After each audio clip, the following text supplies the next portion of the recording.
जय हिंद दोस्तों। एक बार फिर से आपका स्वागत करता हूं हमारे अपने YouTube परिवार आजाद एकेडमी में।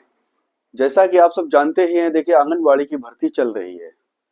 अभी बहुत से जिलों के फार्म क्लोज हो चुके हैं, अभी कुछ जिलों में फार्म अब भी चालू हैं और उनमें ऑनलाइन आवेदन किए जा रहे हैं। तो हमने एक वीडियो आपको बना के दी थी कि आंगनबाड़ी में आपको कैसे फार्म भरने हैं, क्या क्या डॉक्यूमेंट्स चाहिए है, और उस सब पूरी प्रक्रिया हमने आपको बताई थी कैसे आपका आपको अप्लाई करना है, कैसे ऑनलाइन आवेदन करना है। आज हम जो चर्चा करने जा रहे हैं वो हमारी चर्चा होगी। देखिए, अब चूंकि लगभग फॉर्म की प्रक्रिया अंतिम चरण में है। अंतिम चरण का मतलब कुछ ही जिलों में अभी जो है फॉर्म चल रहे हैं, जिनमें भी 2-4 दिन में या मैक्सिमम 8 दिन में आपका जो है अंतिम डेट निकल जाएगी। तो बात हम जो कर रहे हैं कि अब आपके एक मन में सवाल आ रहा होगा कि अब आवेदन तो हमने कर दिया है, अब हमारा जो होगा चयन किस आधार पर होगा। आपको पता है मेरिट के आधार पर होगा, लेकिन मेरिट किस तरह से बनेगी, हम क्या इसमें हमारा नंबर आ सकता है, नहीं आ सकता है, इसका मानदेय कितना रहेगा। तो इन्हीं बिंदुओं पर चर्चा करने के लिए हम आपके सामने उपस्थित हुए हैं। अगर आपको हमारा चैनल अच्छा लग रहा है, हमारी वीडियो अच्छी लग रही है, तो आप हमारे चैनल को लाइक करिए, सब्सक्राइब करिए और इसी के साथ कमेंट करते जाइए। तो आज हम जो बात करेंगे, सबसे पहले हम आंगनवाड़ी भर्ती 2025, जिसमें बड़े पदों पर भर्ती निकली हुई है और हर जिले का देखिए इसमें अलग अलग फॉर्म भरे जाते हैं, क्योंकि ये जो वैकेंसी है वो जिला स्तर पर है। और जिला स्तर पर भी छोड़िए, जिला स्तर पर तो इसका चयन होना है, लेकिन उसके साथ ही ग्राम पंचायत स्तर पर मेन है। जो मेरिट फाइनल बनेगी वो आपकी हर ग्राम पंचायत की अलग बनेगी। तो अलग मेरिट बनेगी हर ग्राम पंचायत की। आपका वार्ड में आपका जो वार्ड है या ग्राम है, आप उसकी मेरिट आपकी अलग बनेगी। अब सपोज करिए आप एक ग्राम पंचायत के निवासी है, वहां से 4 फार्म पड़े, ये 4 फार्म अगर पड़े हैं तो इन 4 फार्मों की ही मेरिट बनेगी। ऐसा नहीं कि पूरे जिले की इकट्ठे करके उसके हिसाब चयन के आधार पर भेजा जाएगा, ऐसा भी नहीं है। हर ग्राम पंचायत की एक अलग मेरिट लिस्ट बनेगी। जिला लेवल की भर्ती जरूर है, लेकिन जिला लेवल पर मेरिट नहीं बनेगी। तो बात हम जो कर रहे हैं मेन वही कर रहे हैं कि हमारी मेरिट किस तरह से बनेगी, नंबर किस तरह से जुड़ेंगे। ठीक है, तो चयन प्रक्रिया में आपके देखिए मेरिट के आधार पर प्रक्रिया है, लिखा हुआ है। हाई स्कूल में अब देखिए जितने भी आपका हाई स्कूल, इंटर, स्नातक और परा स्नातक, देखिए पहले जो था आंगनवाड़ी सहायिका के लिए 5वां पास भी ले लेते थे, फिर 8वां पास हुआ, फिर योग्यता हाई स्कूल हुई। अब आंगनवाड़ी सहायिका के लिए भी इंटरमीडिएट है और आंगनवाड़ी कार्यकर्त्री के लिए भी इंटरमीडिएट ही है। लेकिन अब ये तो मिनिमम क्वालिफिकेशन है आपकी, कम से कम आपका इंटरमीडिएट होना जरूरी है, और अधिक से अधिक आप परा स्नातक हैं तब आप इसमें फॉर्म डाल के इसकी मेरिट का लाभ ले सकते हैं। तो बात हम जो कर रहे हैं वो मेन यही है कि अब किसी ने, जैसे कोई इंटरमीडिएट है उसने डाल दिया, अब उसकी तो हाई स्कूल इंटर दो ही की मेरिट जुड़ेगी, तो उसका अब वहीं दूसरा अगर फॉर्म पड़ा है और उसने स्नातक और परास्नातक दोनों हैं उसके, तो इनकी भी उसकी मेरिट मिल जाएगी। सबका 10 गुणांक में मेरिट बनेगी। सपोज करिए आपके हाई स्कूल में 70% है, ठीक है, इंटर में भी आपके मान लीजिए 75% है, स्नातक में आपके 65% आ गए और इसमें आपके 62% आ गए।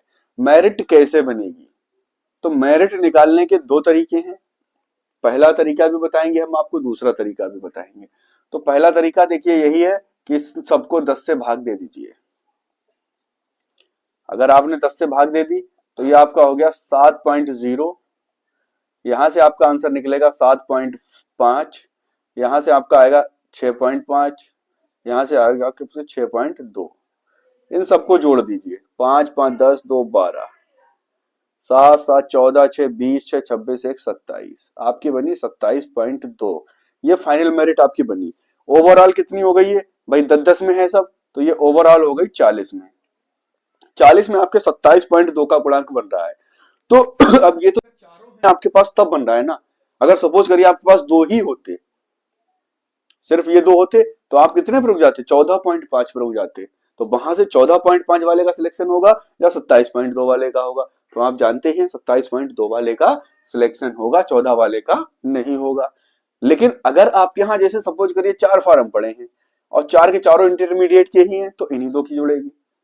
अब ये तो आपको अपनी ग्राम पंचायत देखना है फार्म के कैसे पड़े हैं, फार्म कितने पड़े, कैसे लोगों ने फार्म डाला है, परा स्नातक वालों ने डाला है, स्नातक वालों ने डाला। अब सोचिए आपके पास ये 3 है तो भाई 14.5 ये हो गया, 20 और 21 बन जाएगा यहाँ से।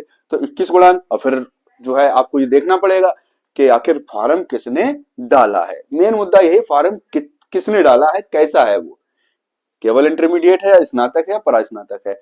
ये तो हमारी ओवरऑल फर्स्ट मेरिट बन गई। अब अगर देखिए दूसरा तरीका हमने बताया, दूसरा तरीका में क्या है, आप देखिए 70, 75, 65 और 62, इन सबको जोड़ के 10 से भाग कर दो। तो अगर इन सबको हम जोड़ेंगे तो हमारा आएगा 272 और 10 से भाग कर दो, आप जोड़ के देख लेना 272 ही आएगा। तो यहां से भी आपका 27.2 निकलेगा। तो मेरिट आप किसी भी तरह से निकाल सकते हैं दोनों तरीके हैं, या तो सारे अंकों को जोड़ के 10 से भाग कर दीजिए, या हर अंक को 10 से भाग करने के बाद उन्हें जोड़ दीजिए, एक ही बात है। मैथ अगर आपने पढ़ा है तो एक ही बात है, कोई दिक्कत नहीं। बात ये तो हो गई आपकी कि हमारा हाई स्कूल, इंटर, स्नातक और परास्नातक अगर चारों है तो हमारी सिलेक्शन की संभावना अधिक है अपेक्षाकृत अगर 3 है, ठीक है। तो ये अब जैसे मान लिया किसी के इन दोनों में मिला के, सपोज करिए हाई स्कूल में उसके हैं 85, तो 8.5 यहां से बन जाएगा, इंटर में भी 85 ही है, 8.5 यहां से बन जाएगा। तो यहां से अब ये आपका बन गया 17.0, 17 बन गया। अब किसी कोई मेरिट वाला है, उसके पास चारों हैं, चारों होने का मतलब क्या है, हाई स्कूल में उसके हैं 50% अगर, तो यहां से 5 बन गया इसका, इंटर में भी 50% है, 5 बन गया इसका, ठीक है। इसमें अगर 40% है तो 5 5, 10 और 4 14 बना इसका, या इसमें भी मान लिया स्नातक में भी 5% है तो ये आपका हो जाएगा 15। तो ये सपोज करिए 15% इसका बना, तो इससे आप ऊपर जाएंगे अगर इसके पास तीनों हैं। अब यहीं पर अगर चारों हैं, ठीक है, और उसके इसमें भी 50% है तो इसके 20 बन जाएंगे, तो वो आपसे ऊपर निकल जाएगा। तो दिक्कत वो नहीं, दिक्कत ये है कि हमें देखना पड़ेगा कि हाई स्कूल इंटर में आपके अगर 90% भी हैं और उसके बाद अगर कोई चारों परास्नातक वाला डाल रहा है, उसके थोड़े कम भी हैं, तब भी वो आपसे मेरिट में ऊपर निकलने के चांस उसके ज्यादा रहेंगे। तो ये हमने मेरिट की बात कर ली। अब इसमें भी आपका सिलेक्शन होगा या नहीं होगा उसकी भी बात बताते हैं हम आपको। देखिए जैसे मान लिया अगर आपके वार्ड में कोई तलाकशुदा है, देखिए तलाकशुदा है, इसे वरीयता दी जाएगी। वरीयता मतलब इसे भारांक नहीं दिया जाएगी, सब वरीयता दी जाएगी। आपकी मेरिट बनेगी बाद में, पहले इसका नंबर चाहे कतई ना हो तब भी इसे वरीयता दी जाएगी। कोई विधवा है, इसे भी वरीयता दी जाएगी। अगर परित्यक्ता है, परित्यक्ता मतलब पति द्वारा छोड़ी गई स्त्री, अर्थात वही तलाकशुदा, तलाक दे दिया, या किसी को पति ने छोड़ दिया अभी तलाक नहीं हुआ, इसे भी वरीयता दी जाएगी।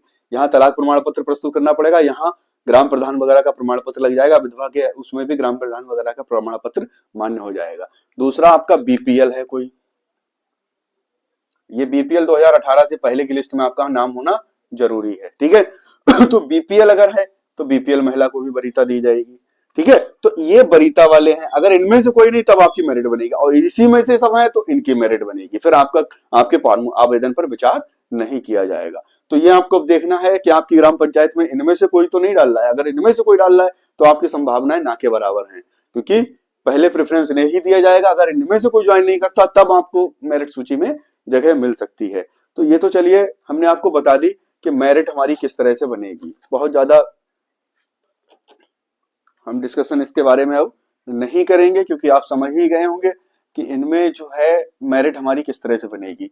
तो अब हम बात करेंगे कि इसमें मानदेय क्या रहता है। मेरिट तो आप समझ ही गए होंगे, मानदेय क्या रहता है। तो आंगनवाड़ी कार्यकर्त्री, इसका मानदेय आपका होता है 4500 प्लस इसे 1500 आपका मिलता है भत्ता। मोबाइल वगैरह चलाने के लिए एक भत्ता मिलता है, जो ऑनलाइन काम होते हैं उन्हें करने के लिए वो। तो इसका कुल मिला के आपके उत्तर प्रदेश में हमारे 6000 रुपए इनका मानदेय बनता है, और इसका जस्ट आधा 2250 प्लस 750, इसका आधा इसका भी आधा, तो इनका आपका हो जाता है 3000 रुपए। ठीक है, यहाँ 6,000, यहाँ 3,000। ये इनका जो रहता है वो मानदेय रहता है। यानी अगर कार्यकर्त्री हैं आप तो आपको 6,000 मिलेंगे, सहायिका हैं तो आपको 3,000 मिलेंगे। तो ये हमारा मानदेय रहेगा। मेरिट कैसे बनेगी, मानदेय क्या रहेगा। इसके अलावा एक और चीज हम आपको बता दें, कार्य देखिए इसमें क्या करना होता है। कार्य तो आपको पता ही होगा जो फॉर्म डाल रहे हैं। कार्य देखिए इसमें आंगनवाड़ी केंद्र होते हैं।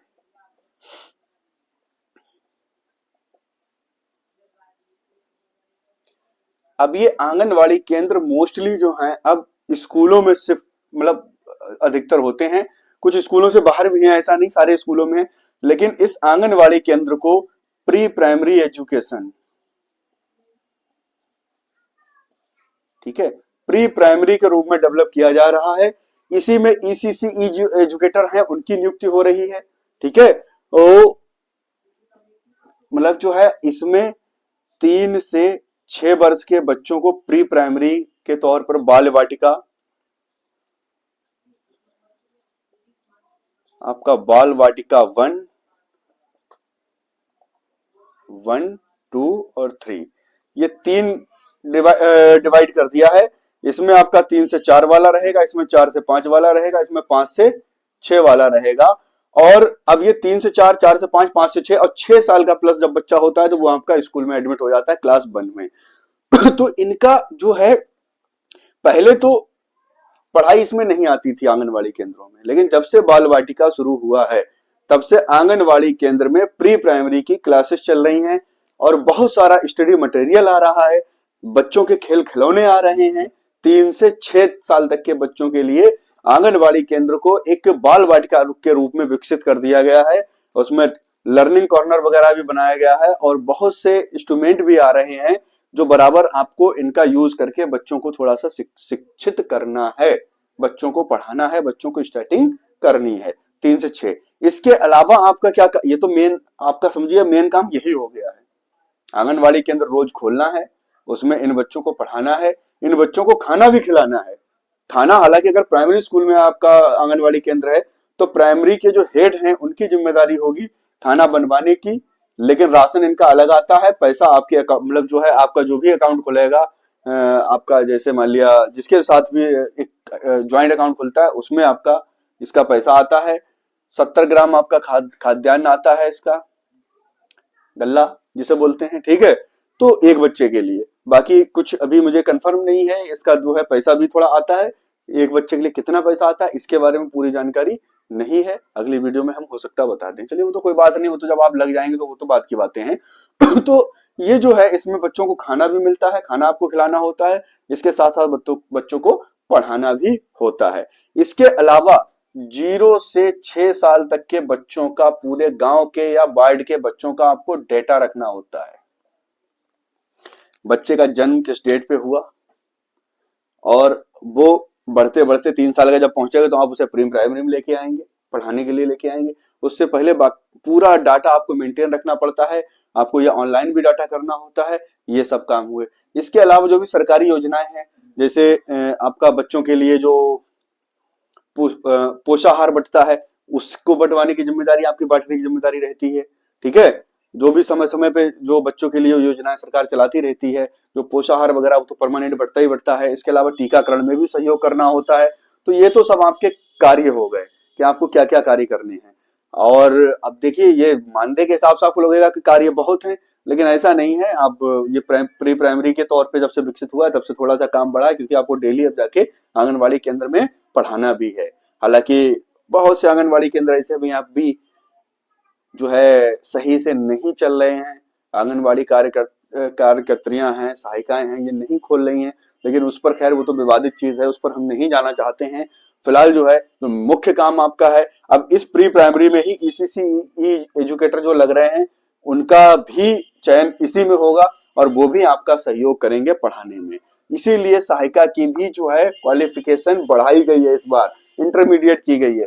क्योंकि पहले सहायिकाएं 5वां पास 8वां पास लगा लिए जाते थे, तो आप बताइए 5वें पास या 8वें पास वाली क्या पढ़ाएगी बच्चों को। ठीक है, इसीलिए इंटरमीडिएट किया। कम से कम इंटरमीडिएट अगर होगा तो इंटरमीडिएट अगर ये होगी तो इंटरमीडिएट वाली कम से कम बच्चों को देखभाल कर सकती है, पढ़ा सकती है। तो ये हमारी आज कुछ बिंदुओं पर चर्चा रही, जिसमें हमने आपको बताया चयन प्रक्रिया, मेरिट कैसे बनेगी और मानदेय क्या क्या रहेगा, और इसके अलावा इसमें वर्क आपको क्या करना होगा। आज के लिए हम इतना ही छोड़ते हैं। बाकी अगर कोई भी तरह की किसी भी तरह की अगर आपको दिक्कत हो रही है या कुछ और पूछना है तो आप कमेंट करिए, हम एक नई वीडियो उसी टॉपिक पर आपको बनाकर देंगे और बता देंगे आगे और क्या है। ठीक है, चलिए आज के लिए इतना ही। साथियों बहुत बहुत धन्यवाद। मिलते हैं हम अपनी नेक्स्ट वीडियो में। जो भी आप कमेंट करके वीडियो बनाने के लिए हमें आंगनबाड़ी के ऊपर कहेंगे तो हम आंगनबाड़ी पे अपनी नई वीडियो भी लेके आएंगे।